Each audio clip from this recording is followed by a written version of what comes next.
নমস্কার। আমি সাধারণত আমার কোনো ভিডিও শেয়ার করতে বলি না।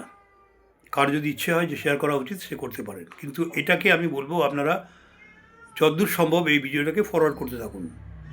যাতে করে বাংলার সাধারণ মানুষের কাছে হাতে, হাতে পৌঁছে যায়। এই যে ২৬ ইলেকশনটা আসছে, এটাকে বন্ধ করতে হবে। প্রত্যেক বছর ইলেকশন আসে, বিভিন্ন election, corporation election, municipal election, রাজ্যের ইলেকশন, কেন্দ্রীয় ইলেকশন তো ২০২৪-এ গেল। তো এই ইলেকশনগুলোর সময় আমরা দেখছি প্রচুর মারামারি, রক্তপাত, মার্ডার, খুন, রাহাজানি, রেপ, অগ্নিসংযোগ এরকম হয়ে থাকে। এগুলো কেন হয়? এর জবাব সরকারকে দিতে হবে। ২০২১-এর এখনও যে ইলেকশন হয়েছে, যারা মারা গেছে তারা বিচার পায়নি। এই যে অভিজিৎ, যাকে পিটিয়ে মারা হলো, কুকুরপ্রেমী, ভালোবাসতো, কুকুরকে খাওয়াচ্ছিল, তাকে ধরে পিটিয়ে পিটিয়ে মারা হলো, তার এখনও কি কোনো সাজা হলো কি? এরকম ১৬০০খানা ক্রাইমের সরকারি রিপোর্ট বলছে ইলেকশন রিলেটেড ভায়োলেন্স হয়েছিল, তার কিন্তু এখনও নিষ্পত্তি বা সাজা কেউ করতে পারেনি। লজ্জা লাগে না সরকারের? Election commission of India, Bharat সরকার, কেন্দ্রীয় সরকার, রাজ্য সরকার, তোমরা মানুষের জানমাল রক্ষা করতে পারছো না, ইলেকশন করে লেগে পড়েছো আরেকবার। একটা মামলা ফাইল করা হচ্ছে intellectual and professional of West Bengal, একটা সংগঠন আমাকে দায়িত্ব দিয়েছে, আমি ড্রাফট করে দিয়েছি। আজকে এটা নিয়ে বিশ্লেষণ হবে, কাটাছেড়া হবে, হাইকোর্টে মামলা ফাইল করতে হবে। এবং আমি বলছি শিবসেনার তরফ থেকে এবং হিন্দু স্বাভিমান পার্টি বলে একটা পার্টি আছে, হিন্দু মহাসভার থেকে সবাই বলছে ইলেকশনটা বন্ধ করো। আচ্ছা, এক একটা ইলেকশনে কত টাকা খরচা হয় কোনো আইডিয়া আছে? যদি ২৯৪টা সিট হয়, ধরুন ৩০০খানা, পার কনস্টিটিউন্সিতে ২০ লক্ষ টাকা করে মিনিমাম খরচা হয়। কত কত কোটি টাকা? ৬০ কোটি টাকা। এর মধ্যে গভর্নমেন্টের খরচা আছে, সব মিলিয়ে প্রায় ২-২৫০ কোটি টাকা। এগুলো কাদেরকে এই বোঝা বইতে হয়? আপনাকে, আমাকে, ট্যাক্স পেয়ারকে, সাধারণ মানুষকে। প্রত্যেকটা ইলেকশনের আগে দ্রব্যমূল্য বৃদ্ধি হয়, আলুর দাম বেড়ে যায়, পেঁয়াজের দাম বেড়ে যায়। এই টাকাগুলো তুলতে হয় পার্টি ফান্ডে। এই পার্টি ফান্ড আমার আপনার মতো গরিব লোকরা কিন্তু ইলেকশন লড়তে পারবে না। এই ইলেকশন লড়বে তারাই যাদের হাতে কালো টাকা রয়েছে, ২ নম্বরি টাকা রয়েছে, এবং যারা টাকা তুলতে পারে। ওই যে আপনারা গল্প শুনলেন না, ৭০-৭৫, এর থেকে ৭০ আমাকে আমাকে ৭৫ দেবে, তোমরা ২৫ নেবে। কিছু কিছু কিছু দুরভিসন্ধিমূলক নেতারা রয়েছেন, তারা উল্টো করে দিয়েছিলেন, ২৫ দিয়ে ৭৫ রাখছিলেন, তাদেরকে জেলখানায় পাঠানো হয়েছে কেন্দ্রীয় সরকারকে ধরে ধরে। আচ্ছা, অমিত শাহ এসেছিলেন, অমিত শাহ কিন্তু এখন তো ব্রিফকেস ভর্তি ভালোবাসা যায় না, এখন ট্রাঙ্ক ভর্তি ভালোবাসা নিয়ে গেছে দিল্লিতে, ২৬টা দিয়ে গেছে। ২০২৬ আমাদের এই সরকারকে অমিত শাহ দান করে চলে গেছে। এটা বিজেপির লোকরা ভালো করে শুনে রাখুন।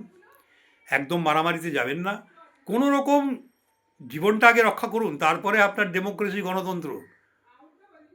বুঝতে পেরেছেন?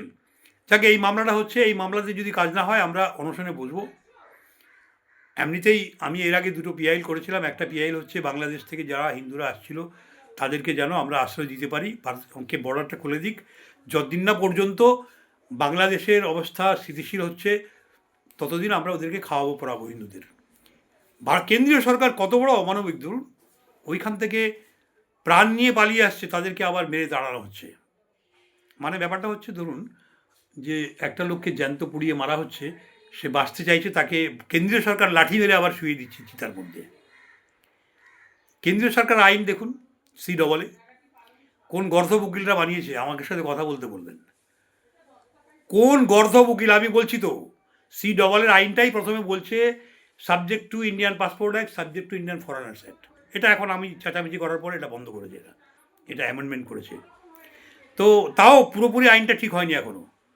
এরা বলছে তুমি পারপাস হচ্ছে এই কান্ট্রিজগুলোতে, আফগানিস্তান, বাংলাদেশ, পাকিস্তান, এখানে মাইনরিটিস অত্যাচারিত হয়, অতএব এদেরকে আমরা নাগরিকত্ব দেব, নাগরিকতা দেंगे ভাই। কব তক?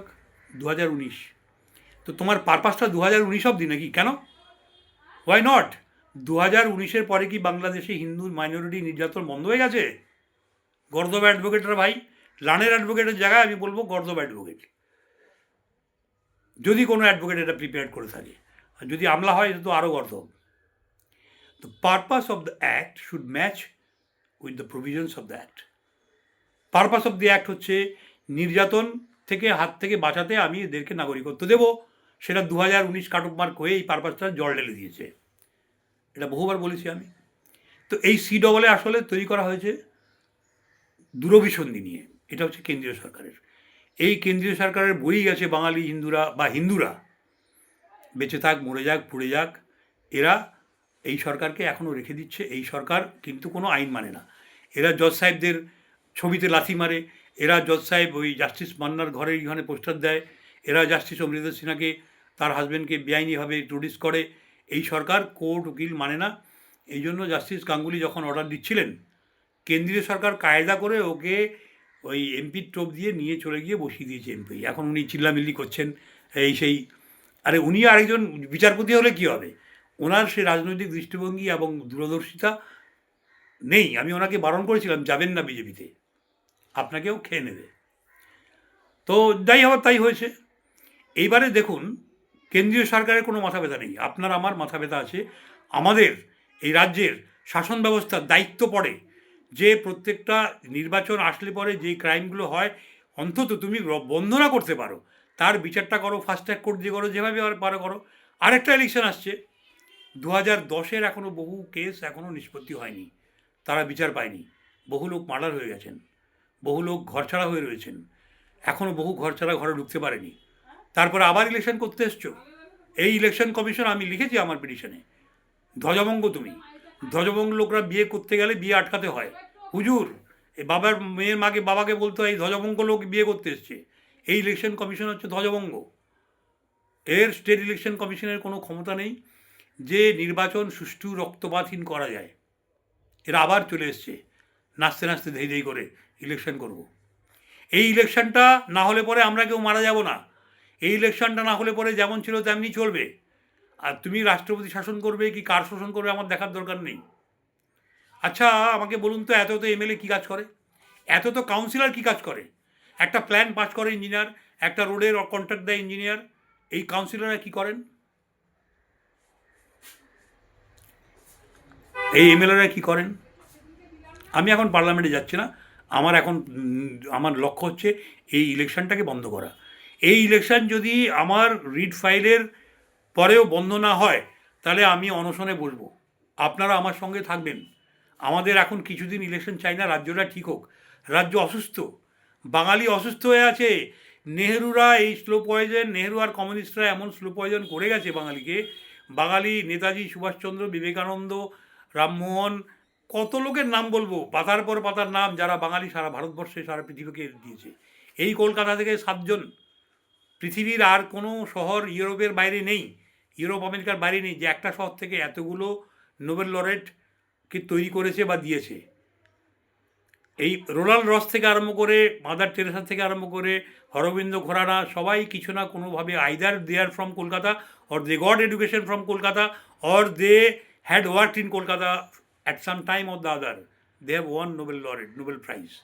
আমি রবীন্দ্রনাথের কথা নাই বা বললাম, সব জায়গায় ওই বুড়োটাকে টেনে টেনে আমাদের লাভ নেই।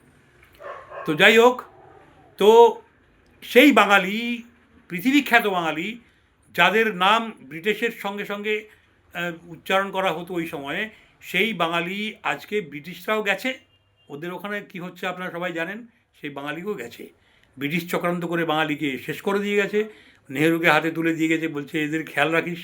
সেই নেহরু বলে বামদের দিয়ে গেছে, বামরা বাংলার ডেড বডি ফেলে দিয়ে গেছে। এখন কাকে চিলে শকুনে ডেড বডি, টুকরো টুকরো ডেড বডিও ছাড়ছে না এরা। আমরা উকিল, আমরা বুঝি। আমাদের কাছে মক্কেলরা যখন আসে, যেই মক্কেল যেই কেসে দিল্লিতে 1 লাখ 2 লাখ 3 লাখ দেয়, এখানে 1000 2000 টাকায় আমাদের তাদের দেখতে হচ্ছে। পয়সা নেই, অর্থ নেই, তারা জাস্টিস পায় না, কোথায় যাবে? তাদেরকে ফাঁসানো হচ্ছে, মিথ্যা কেস দেওয়া হচ্ছে, পক্সো কেস দিয়ে দেওয়া হচ্ছে। এই অপদার্থ পুলিশ, এই অপদার্থ পুলিশ, চড়িচাটা পুলিশ যাদের বলে অনেককে, আমি ওই সব কথা এখন বলতে চাই না। তো আমি চোখের সামনে দেখতে পাচ্ছি তাদের মামলা লড়তে হচ্ছে। আমাদের কি করবেন? আমার উকিল ভাইরা, লার্নেড অ্যাডভোকেটরা বলেন, নট গর্ধব অ্যাডভোকেট, প্রচুর লার্নেড অ্যাডভোকেট আছেন, তাদের ঘরে হাঁড়ি জ্বলে না, আছে। কি করবে? একটা ক্লায়েন্ট এলে তাকে ওই মাকড়সার মতো ধরে পিষে তার রক্ত চুষে তাকে শেষ করে দিতে বাধ্য হচ্ছে।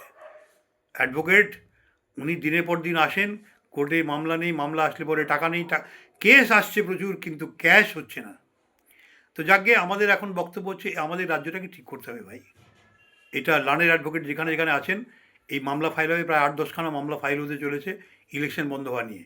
আমি 8-10টা লার্নেড অ্যাডভোকেটকে বলবো আমাদের কাছে যোগাযোগ করুন, আমরা এই কেসে দাঁড়ান।